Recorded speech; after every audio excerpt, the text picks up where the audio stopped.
So in this video I'm first going to give a brief overview of Erik Ten Hag's managerial career, analysing his management style and attributes, whilst also analysing his tactical philosophy and setup with Ajax, before coming on to how he would set up this Manchester United side, which free transfers he could look to bring in to improve this Manchester United squad, and at the end I will of course give my verdict on whether I think Erik Ten Hag would be a good manager for Manchester United. But before that, for cheap good quality football jerseys, retro jerseys and tracksuits, go over to www.jerseyfifa.com, a link will be left in the description, and use code ATLANTISFOOTBALL to get 5% off. So Ten Hag started his managerial career in the Eredivisie with Go Ahead Eagles in 2012, before leaving in 2013 to become Bayern Munich's second team manager, and after 2 years at Bayern working closely with Pep Guardiola, he moved on to become the sporting director and head coach of FC Utrecht. In the first of his 2 seasons at FC Utrecht, he would lead the side to a 5th place finish, qualifying for the Europa League, and the next season he would do one better, finishing 4th, also qualifying for the Europa League for the next season. It was then in 2017 when he was appointed Ajax manager,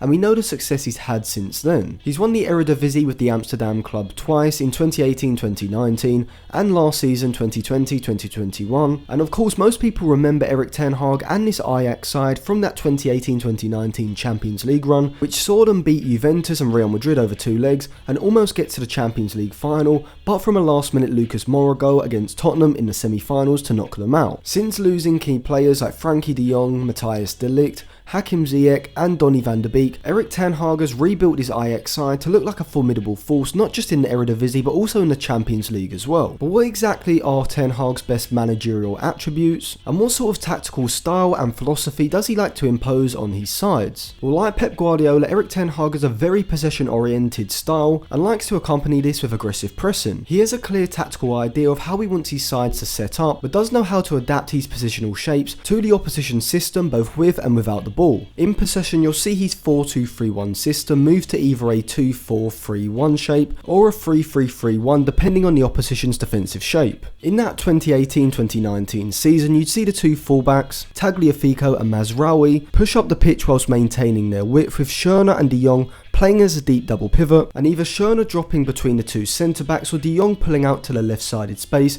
to create a back 3, and the reason behind this would be that the fullbacks pushing forward would push the opposition's wide attackers backwards, and this would leave space either side of the opposition's either front 2 or lone forward for the centre backs to pull out into wide positions, with Schöne dropping in between them, or de Jong to drop into that left sided space, giving Ajax a temporary back 3 in possession and giving them a wide base to circulate the ball around the opposition's front line. With one of the double pivot dropping deep, we would see the other one maintain a central position, and ahead of him we would see Donny van de Beek playing in that centrally advanced position, and the 2 wingers positioned high and wide, pinning the opposition's fullbacks backwards in a very Guardiola-esque manner, with the centre forward also maintaining a higher position to stop the centre backs being able to push up onto Donny van de Beek, and in doing so giving him more space in behind the opposition's midfield. We even see Ten Hag use the same sort of possession shape with his current Ajax squad. Instead of de Jong, it's usually Edison Alvarez, who's a player to drop into that back line, with either Gravenberch or Klaassen, usually the player ahead of Alvarez, and in those winger positions we either see Tadic or Neres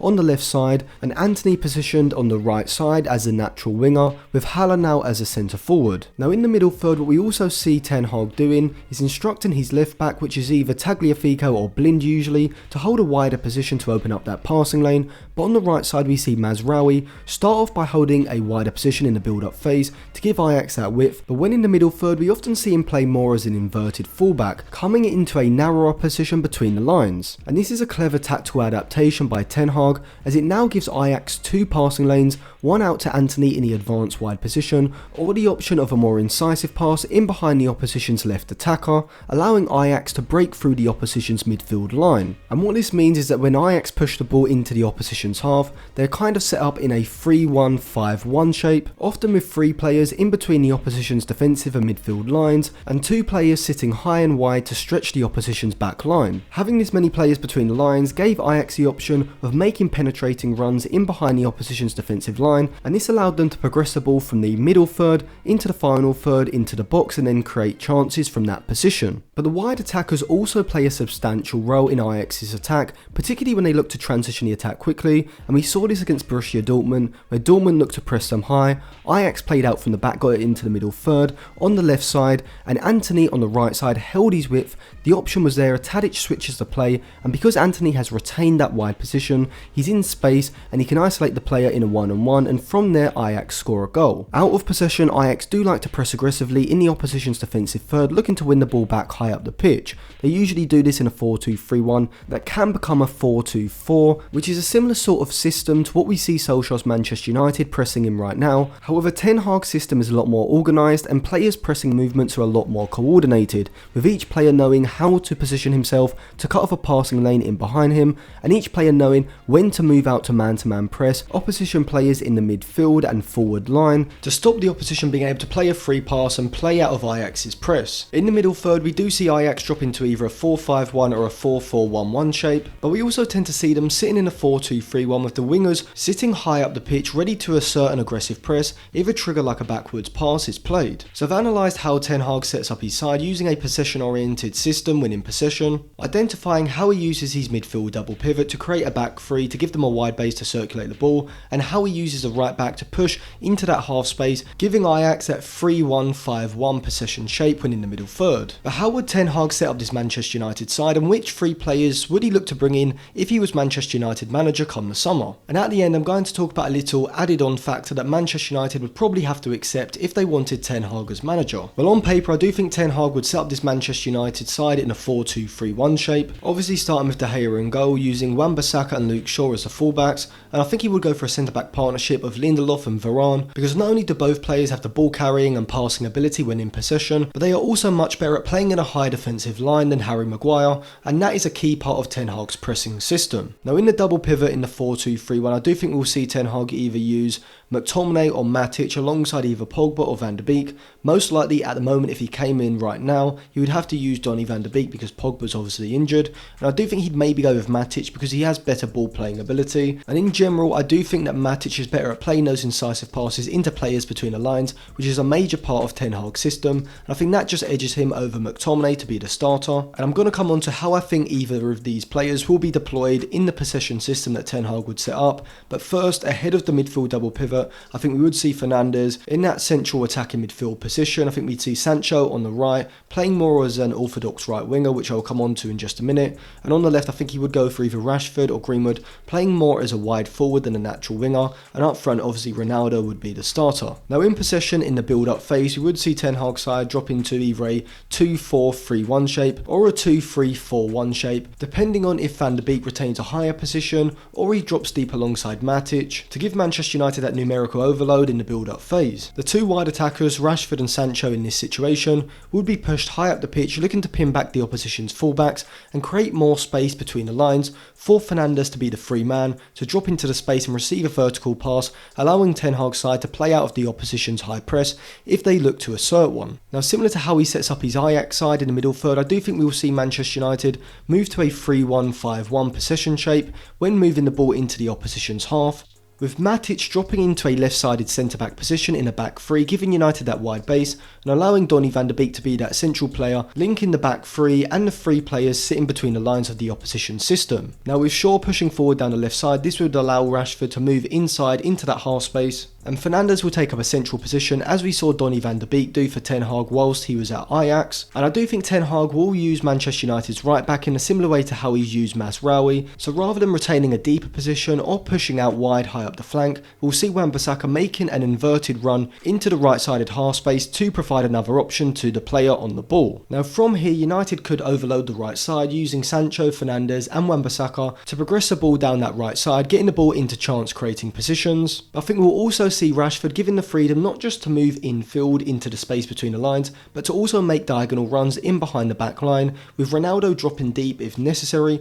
to pull a centre back out of that position and to create a space for Rashford to make that run into. Now obviously, depending on the opposition setup and the players that Ten Hag would have available, this system could tinker slightly, but I do think we'll see Ten Hag stick to that 3-1, 5-1 possession shape, as I do think that gets the best out of the players, certainly between the lines, and Manchester United have a lot of players who are very good at picking up the ball in the half space and then creating, so I think Ten Hag will be looking to maximise that. Out of possession, we're going to see United's press being a lot more coordinated, likely pressing in a 4-2-3-1 shape or a 4-2-4 shape in the opposition's build-up phase, but unlike Solskjaer's United side, everyone's movement is going to be a lot more coordinated, and we're going to see a lot better positional play, with players not just pressing the play with the ball, but also positioning themselves in a way that cuts off the pass into a player behind them and stops the opposition being able to play out of that frontline press, making the whole press more coordinated and more effective as a whole. We've seen at United this season that pressing is just completely uncoordinated, players moving to press their player far too late, and they just get played around. Ten Hag's side will be a lot more organised, each player will know when to move, how to position themselves, and overall we'll see a very narrow, compact pressing shape, pushing further up the pitch, and will likely win the ball back more often in the opposition's defensive third. As I said earlier on, there is a potential caveat with Ten Hag potentially becoming Manchester United manager, and that is that it's likely he'll only be willing to take the job at the end of the season, because I doubt he'll want to leave Ajax midway through this season, as everything he's been saying regarding the Manchester United job is insinuating that he wants to finish the job at Ajax first, which will likely be at the end of the season. That's why I would suggest that United maybe get Ralf Rangnick as interim manager until the end of the season, and then when Ten Hag comes in, Rangnick can move up into a director of football position, and that way from now to the end of the season won't be filled with just a random managerial position. They'll actually be able to build on something for next season, with Rangnick having a good idea of how he wants to move the club forward from next season onwards. I may do a video in the future analysing Ralf Rangnick's career in football as a director of football, a sporting director and as a manager, discussing exactly what he would bring to Manchester United. So if you want to see that video, make sure you subscribe to the channel and click the bell for notifications. But let's look at 3 players Erik Ten Hag could bring to Manchester United should he be the manager come the summer. So the first position that would need improving would be the right back position, and a player that would bring not just an offensive upgrade but also a tactical upgrade would be Ajax's Noussair Mazraoui, who has worked under Ten Hag in the last few years and understands the role of the right back in Ten Hag's side perfectly, knowing exactly which runs to make to invert and open up a passing lane in behind the opposition's midfield, so he would fit in superbly into this Manchester United side under Erik Ten Hag, and his contract runs out at the end of the season, so he would be available on a free as well. The next position is obviously in central midfield. United need a player who's press resistant but also industrious and a ball winner who can sit behind the ball when United have possession and be prepared to break up the opposition's counter-attack, and the player that I would go for is a player that I've spoke about a lot in previous videos, and it's Aurélien Tchouameni of Monaco. I've said before he's 21, nearly 22, and I think he's already one of the best ball winning central midfielders in Europe, and he's only going to improve. He's also quite press resistant in terms of his ability to dribble out of the press and drive the ball forward, so I think he'd be an excellent signing. If United couldn't get him for around £40 million, I would suggest Ibrahima Sangare, who's currently at PSV, and I don't think he's as good as Tchouameni, but he would certainly bring the ball winning ability, the press resistance and the forward passing ability that United currently lack from their central midfielders, and he'd cost a bit less than Tchouameni, maybe around £30 million,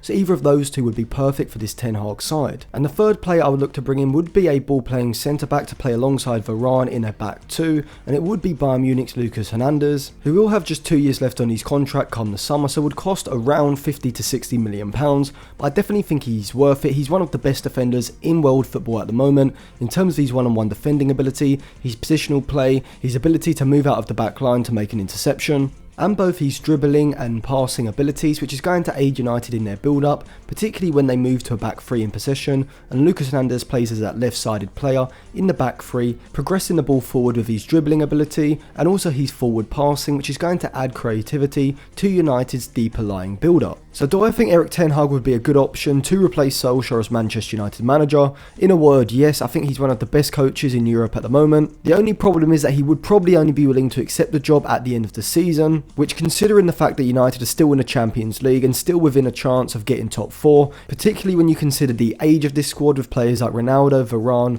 Pogba, Bruno Fernandes, etc. all coming into their prime, which may just give the likes of Pochettino and Zidane the edge over Erik Ten Hag in terms of being able to accept the job right now, whereas you're going to have to wait till the end of the season and practically maybe right off the whole season to wait for Ten Hag to come in as manager, whereas Pochettino and Zidane can get the squad now and prepare for the Champions League and make a surge towards top 4 as well. So that was my analysis of Ten Hag at Manchester United, looking at the 3 players he would bring in as well. Let me know what other sort of Manchester United videos you want me to do. I have got videos out on Zinedine Zidane as Manchester United manager, as well as Brendan Rodgers and Marcelo Gallardo, which will be linked in the description below, so check those out, and hopefully I'll be putting out a video on Mauricio Pochettino as Manchester United manager very soon as well.